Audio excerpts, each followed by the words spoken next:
Oke, jadi kali ini kita akan membahas nih mengenai operator dari muatan partikel Dirac. Nah, kita tahu bahwa rapat Lagrangian Dirac itu sama seperti rapat Lagrangian Klein-Gordon yang bersifat invarian terhadap transformasi fasa global, gitu ya. Jadi besi ya, dilakukan transformasi menjadi besi aksen yaitu E pangkat minus I theta besi, dan juga besi bar itu menjadi besi bar aksen yaitu besi bar E pangkat I theta. Nah, atau dalam bentuk transformasi infinitesimal kita memiliki bentuk seperti ini. Ya, kita gunakan cara yang sama ketika kita membahas mengenai sifat transformasi dari medan Klein-Gordon. Nah, rapat Lagrangian Diracnya yaitu L itu sama dengan besi bar I gamma mu parsial mu minus M besi. Nah, di mana transformasi rapat Lagrangiannya itu L besi bar itu menjadi L besi aksen, besi bar aksen itu sama dengan besi bar aksen I gamma mu parsial mu minus M besi bar besi aksen. Nah, ini kita bisa substitusikan hasil transformasi kita seperti ini.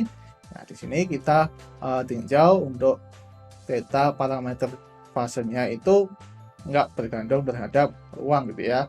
Jadi kita bisa hilangkan dan kita akan dapatkan hasilnya ternyata dia bersifat invarian. Jadi rapat Lagrangiannya itu invarian terhadap transformasi fase. Nah, dalam hal ini sama seperti medan skalar kompleks, kita dapat mengambil bahwa K mu sama dengan 0. Dengan demikian, rapat muatan infinitesimalnya yaitu J mu epsilon itu sama dengan delta besi bar alfa parsial L parsial dari parsial mu besi bar alfa ditambah delta besi alfa parsial L parsial mu besi alfa. Nah, jadi kita memiliki bentuk rapat arus infinitesimal seperti ini. Nah, suku pertama ini 0 karena rapat Lagrangian itu nggak bergantung terhadap turunan dari besi bar. Nah, dengan demikian kalau kita substitusikan untuk suku kedua saja, maka kita akan dapatkan seperti ini.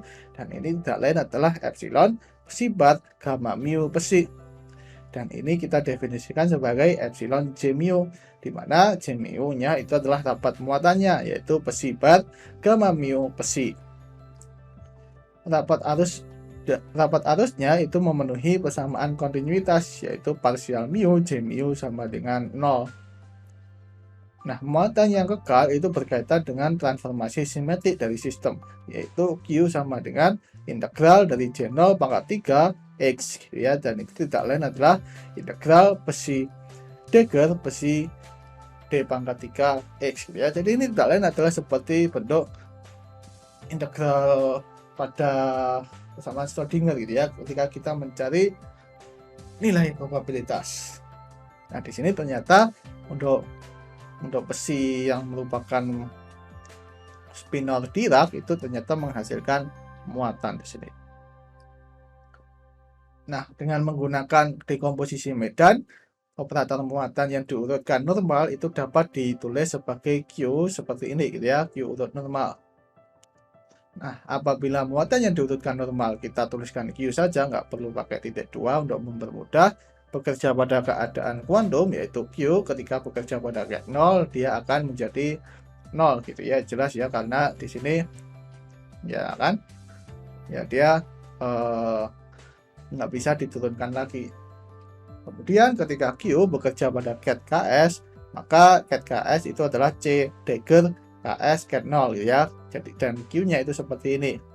Nah, ini ya kira-kira sama seperti ketika kita membahas mengenai muatan medan Klein-Gordon, dan kita akan dapatkan hasilnya ternyata QKS itu adalah C dagger KS ket 0.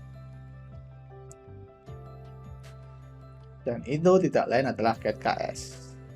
Nah, selanjutnya untuk Q ketika bekerja pada ket KS tilde. Nah, di mana ket KS tilde itu adalah D dagger ketika bekerja pada keadaan vakum. Nah, karena C di sini nggak bisa bekerja pada keadaan ket K aksen K tilde S tilde KS tilde, Maka suku pertama ini 0 hanya menyisakan suku kedua, dan suku kedua ini kita bisa tuliskan sebagai seperti ini gitu ya. Nah, dengan demikian kalau kita gunakan sifat dari anti komutasi, kita akan dapatkan dalam bentuk delta SS aksen gitu ya, delta K aksen minus K, dan itu tidak lain adalah minus D dagger KS ket 0, dan itu sama dengan minus ket KS tilde.